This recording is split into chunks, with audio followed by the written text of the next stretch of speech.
The ball flew towards the boy. With a cry of alarm, the boy dropped to the floor. "Damn it, Jimmy! You're supposed to catch the ball, not hide from it," a fat kid with a glove on one hand cried. A skinny boy with glasses turned from the pitcher's mound to look at the undersized boy, disdain clearly seen on his face. "This is the third run you've allowed, and you wonder why we never let you play with us? You're dog shit. Actually, I apologize to all loads of shit out there. You're even more useless. I'd prefer to have Roger Morris on our team, and he can't see a damn thing with those bug eyes." An easygoing boy with blonde, shaggy hair and a confident smile plastered on his face strolled up to Jimmy. "Here, let me help you up. After all, you're the best player on our team. MVP hands down. Come on, boys, give him a cheer." The boys chanted Jimmy's name in a mocking parade of triumph. "I don't need your help, nor do I want it, David," said a thoroughly embarrassed Jimmy. The small boy, covered in dirt, attempted to climb to his feet. The hand extended to help struck lightning fast, catching the smaller boy squarely in the chest. With a groan of pain, the dirty boy hit the ground for a second time.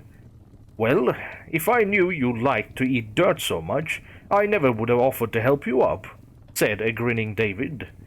A chorus of cruel laughter echoed all around the boy laying prone. "I hate you, David Baxley," said a wheezing Jimmy Hansen. David looked at the cringing boy with disgust and gave him a savage kick to his left kidney. "Why don't you do us all a favor and die? I doubt even your family would miss you." David and the rest of the boys walked away, leaving the younger boy whimpering on the ground. Soon enough, the crying boy was left alone in the roughly cut grass of the makeshift baseball field. Jimmy, no longer crying from pain, but seething anger, slowly began to crawl to his feet. "I wish I could go somewhere else. Just pick up and move, and never have to see those shitheads ever again," exclaimed the bloody boy. The boy thought of ways to get even. He daydreamed of revenge and the praise of adoring fans. He wished for a place where he could be accepted, somewhere he would have a seat saved by the other boys, a place of honor. Girls would giggle at his jokes and twirl their hair for him. He wouldn't be the last person picked, and he definitely wouldn't have to eat his lunch in the bathroom anymore. No one would make fun of his acne marks or buck teeth. They would hang on his every word.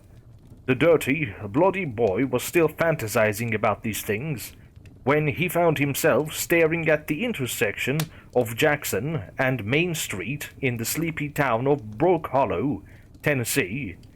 Brook Hollow is one of many rural towns that is so microscopic that it doesn't even appear on a map. There are 876 residents in the tight-knit community, according to the 2008 census.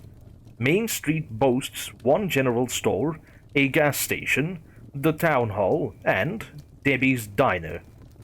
It was on the outside of the later building that he saw the missing sign of Jack Duncan, a 12-year-old boy from a neighboring town a few miles to the west. Jack was from Polk, a slightly larger town and known rival to Brook Hollow. Even though Jack was in the same grade as Jimmy, they had never met. Jimmy looked at the picture and saw that the boy had been missing for nearly 3 months. He wondered how his mom would react if he was missing that long. He reached the conclusion that she probably wouldn't even notice. Ever since Jimmy's mom took a third job at Debbie's to help pay for the only reminder of his father they had left, his gambling debts, he usually doesn't even see her. She is gone when he wakes up and doesn't come home too well after he is asleep. The only time Jimmy has any communication with Laura Hansen is on Sundays. Even this small exposure is tainted by the bone-deep exhaustion. She may be present, even so, she isn't there. Laura wakes, eats, drinks, uses the bathroom, yet she isn't really living. She reminds the boy of those cheesy horror movies they sometimes play late at night, The Walking Dead. If Jimmy was honest with himself, he would have to admit there is no one in his life. He has no friends in school, there is no one waiting for him at home, and he is not a part of any extracurricular activities. He goes to school, comes home, does his homework, makes dinner for his mom, and goes to bed. It has never occurred to him that he is lonely. The fact is, he has never known anything else. Jimmy doesn't actually live in Brook Hollow. His house is about 2 miles north of Highway 29. He lives outside of the school's jurisdiction, so he is unable to take the bus. He walks to school every day. The walk is peaceful, and he actually looks forward to it. Jimmy possesses an overactive imagination and gets lost in his fantasies. A little less today. His ribs ache with every step, but not even this inconvenience can ruin the solitary 2-mile trek back home. He makes no turns. Highway 29 is Main Street. All he needs to do is walk straight, and he will arrive at his house. But he is not walking in rural Tennessee anymore. He is a pioneer exploring the great frontier. Native Americans and wolves stalk him at night. He must be aware of the danger that lies beyond every turn. He can see his way through any situation with the help of his trusty companion and best friend, One-Eyed Pete. Pete used to be an outlaw that robbed and cheated people, but changed his ways when Jimmy saved him from being hung on a hanging tree. A shudder runs through Jimmy's body when he remembers the hanging tree. It's the largest oak he had ever seen. He loves to climb trees, but would never dream of climbing that one. It is twisted, not a single leaf on its branches. If evil was ever a location, it would be at the heart of that gnarled tree. Jimmy doesn't like to think about it. It always seems to ruin his mood, poison his mind. His fantasies always turn darker when he thinks of the oak. Suddenly, he is aware of exactly how alone he is. He is already a full mile away from the town, and is out in the woods with no one around. Just a boy lost in the clutches of his own tormented imagination. He wished he wouldn't have thought of the hanging tree. He thinks of how nice it would be to have a dad to walk him home from school. The hanging tree is in your mind, Jimmy. It isn't real. He tells himself over and over as if to ward evil away. Perhaps that's exactly what he is doing. In the primal portion of his mind, he has been wakened to the scent of danger, the same skittish feeling the antelope experiences shortly before the concealed lion pounces and feasts on flesh. Trees don't hunt, murmured the frightened boy. Maybe so, yet that oak could hardly be classified in the same league as other trees, responded his own treasonous thoughts. The boy's mind splintered, warring factions jockeying for supremacy. The fact is danger is certain. It's in the air, thickening it to the point of claustrophobia. A young boy, unaware of the inward mutiny happening amidst his own wits, completely left to his own demented imagination. Yet, the stakes of this adventure are a great deal higher than any he has experienced before. His mother was fond of telling him, "What you think, you become." Does that mean the stories his mind conjures could gain reality too? This thought overwhelms the boy. His eyes shift back and forth, searching for threats. The boy's senses are keen.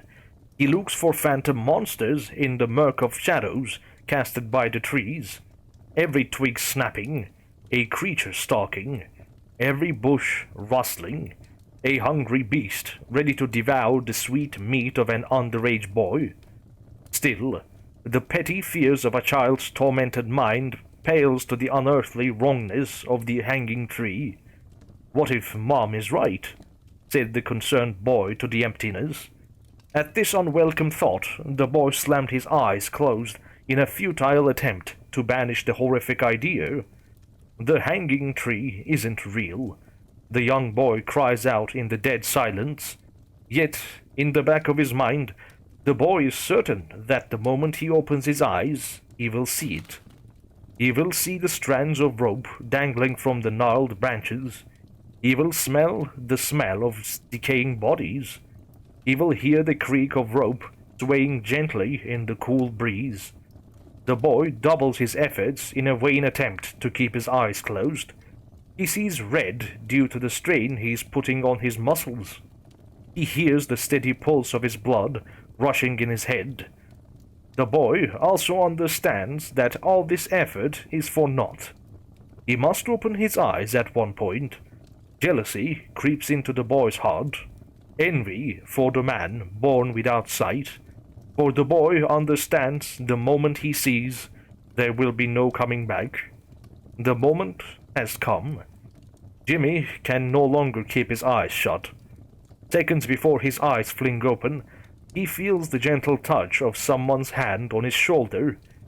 This touch startles him, and the boy throws wide his eyes. Sure enough, a few hundred yards in front of him, and to the left of the street that would lead him home, stands the abomination. A lone tree on the top of a bald, scarred hill. Not a living thing to be seen. No vegetation growing on the hill. No squirrels scuttling about. Just a great oak, standing, an obscene gesture to the god of this world. The only fruit of this tree is the decaying flesh of dead men, and likewise, the only cup is the curdled blood of those hanging. A final meal set for the boy, an unholy communion of gore and rancor. The hand. Whose was it? Was it even human? The little boy left visibly shaking at the touch of the unknown. Is this death? The icy grip of the Reaper himself, here to harvest with his scythe. No marriage, no children, not knowing the pleasures of true friendship. Life cut short, a lamentable state of affairs. It was in this line of thought where true courage was mustered, a strength measured not by the size of his muscles or the amount one could lift, but the more impressive type, the type quantified in the amount of shit one can wade, identified in the amount of crap hands dealt without bowing out altogether. Young Jimmy Hansen did the unthinkable. He turned and faced death, looking it in the eyes. Eyes, yes, but death, perhaps not. It was no titan of horror, nor was it the poster child of demented evil. Child it was, but this boy was familiar, not anyone from his class, yet he knew the boy. It was the missing kid, Jack Duncan. He looked identical to the poster on the side of Debbie's diner. He wore the same black and white Vans t-shirt, ripped blue jeans, and some tattered Nike tennis shoes. The thoroughly terrified Jimmy stood staring at the missing boy, mouth ajar. Jack, with an easygoing grin plastered on his face, said, "It's about time someone comes looking for me. I've been waiting for you, Jimmy. Far too long." With an audible click, the boy shut his gaping mouth and responded, Jack, you've been missing for nearly 3 months. Have you been out here all along? Are you alone? Are you hurt?" Jimmy fired these questions in rapid succession, growing more suspicious with each word. "I've been right here, waiting for you to come and play with me. You see, I am like you. I never had anyone to play with either. Now you are here, and you must stay with me," said the bigger boy with a smile on his face. Jimmy's mind quieted. For the first time in his life, he saw himself clearly. A boy with no friends, no father, hardly a mother, bullied every day, and no way to escape. Clarity revealed the harsh truth. A day had not gone by that he wasn't lonely. There was no one in his life. The undersized boy looked at the other with longing in his eyes.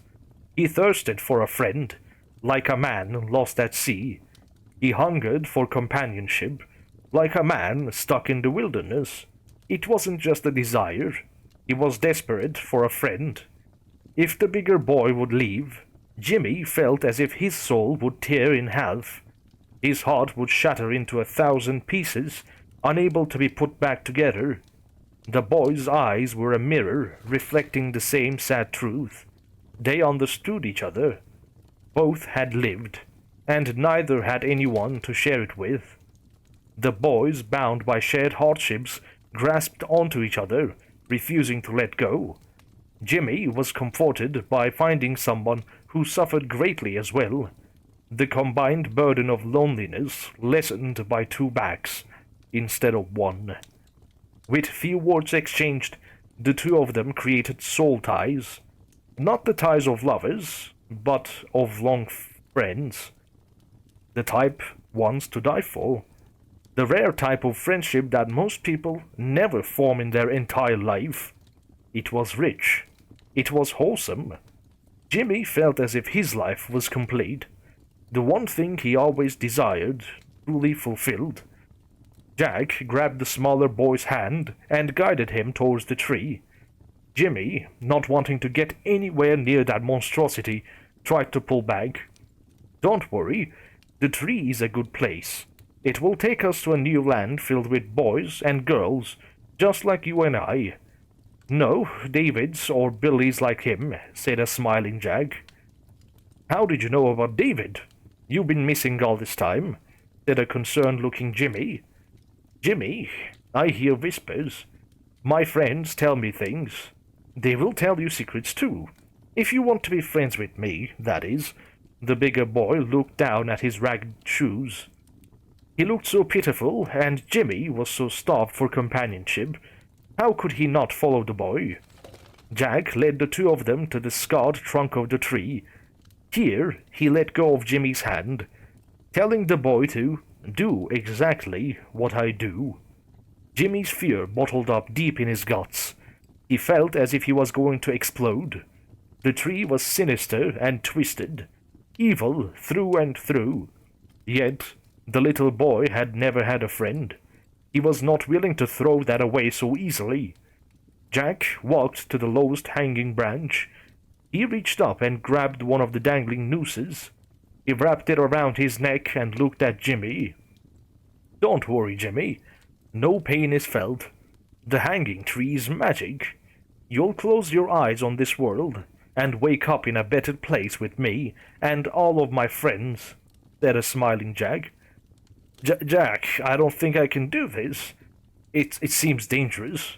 I will need to make it back home soon. My mom will be waiting for me," said a terrified Jimmy. A heartbroken Jack looked at the smaller boy and said, "Jimmy, I can't believe you would lie to me. Your mom isn't home and won't even notice that you're missing. Come with me. I am the only one who cares for you." Tears streaming down the smaller boy's face, he responded, "Please don't make me do it. This place frightens me. Can't you just come home with me?" "No. This world despises people like me and you. We weren't made for it. We were made for the hanging tree. This is where you belong," snarled the bigger boy. Jimmy, eyes still running, reached with trembling hands for the dangling noose. He seized it. With one final glance at his friend, the little boy placed the loop around his neck. Immediately, the noose drew tight. It felt as if the tree was hauling him up by it. The boy kicked and squirmed, trying to shout for help, but his airflow was cut off. He managed to make a choking noise. Then, with one final twitch, all was still. Still as the glassy surface of a lake on a spring day.